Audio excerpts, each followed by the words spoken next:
베드로가 이르되 이 사람아 나는 내가 하는 말을 알지 못하노라 하고 아직 말하고 있을 때에 닭이 곧 울더라. 누가복음 22장 60절 말씀. 아멘. 할렐루야. 오늘도 좋은 날입니다. 이용호 목사입니다. 오늘의 원포인트 묵상 본문은 누가복음 22장 60절 말씀입니다.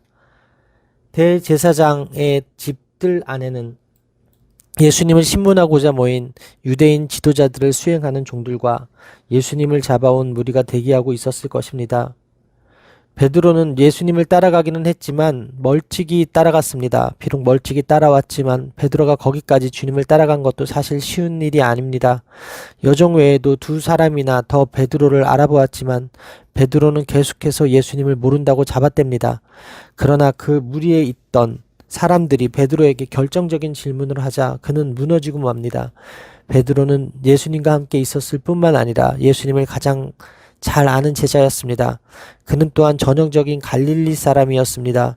사람들이 예수님과 베드로의 관계에 대해 추궁하면서 한 말은 모두 사실이었습니다. 불과 몇 시간 안에 베드로는 예수님이 예언하신 대로 3번이나 예수님을 부인했습니다.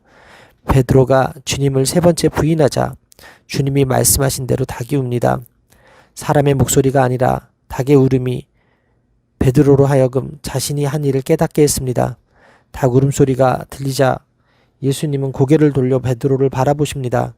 아무 말 없으시지만 그분의 눈빛 안에 모든 것이 담겨 있습니다. 베드로의 연약함을 이해하시고 용서하시며 이전에 그에게 주신 약속을 기억하라는 권면까지 담은 사랑의 눈빛입니다. 베드로는 작은 위기에도 예수님을 쉽게 부인했지만 예수님은 달랐습니다. 어떤 경우에도 우리를 향한 그분의 사랑은 변함이 없습니다. 주님은 실수하고 넘어진 자에게 회복의 기회를 주십니다. 주님의 말씀이 생각난 베드로는 밖에 나가 자신의 실수와 죄로 인해 심히 통곡합니다. 그가 심히 통곡했다는 것은 그가 예수님을 부인했던 사실을 마음에 아파했다는 것입니다. 지금 십자가의 길을 걸어가고 있습니까? 아니면 베드로처럼 멀찍이 서서 따라가는 흉내만 내고 있습니까? 십자가 복음을 위해 어떤 고난에도 힘을 내어 주님의 뜻대로 거룩한 삶을 살아가는 것이 바로 십자가의 길입니다. 따라서 오늘의 원포인트 메시지는 베드로의 부인입니다.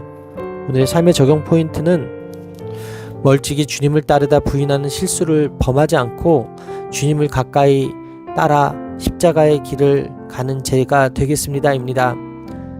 십자가의 길을 걸어가지 않는 사람들이 교회 안에 많이 있습니다. 물론 멀찍이 따라갑니다. 즉 외형적으로는 기독교인처럼 행동합니다. 규칙적으로 예배도 드리고 몇 가지 봉사도 하지만 십자가의 길을 걸어가지 않는 사람들입니다.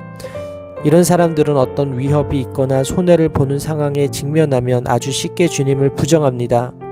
어떤 분은 교회에 다니지만 베드로와 같이 주님을 신뢰하지 않고 세상을 두려워하다가 어려운 상황이 닥치면 쉽게 주님의 뜻을 버리고 세상을 따라갑니다. 얼마나 비참한 인생입니까? 이것이 무늬만 제자요 진정으로 주님을 따르지 않는 사람의 부끄러운 결과입니다. 제자는 멀찍이 따르는 자가 아니라 주님 곁에서 동행하는 자입니다. 주님을 가까이 따르는 자입니다. 베드로는 말씀을 모르거나 예수님을 몰라서 넘어진 것이 아닙니다.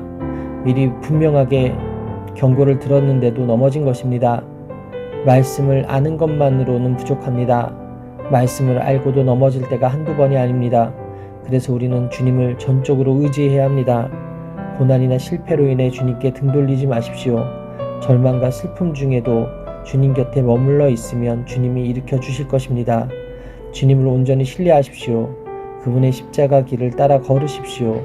그래서 어떤 상황과 위협 속에서도 주님을 시인하는 믿음의 사람이 되십시오. 기도하시겠습니다. 주님, 돌이켜 베드로를 보시던 주님의 눈에 제 시선을 고정합니다.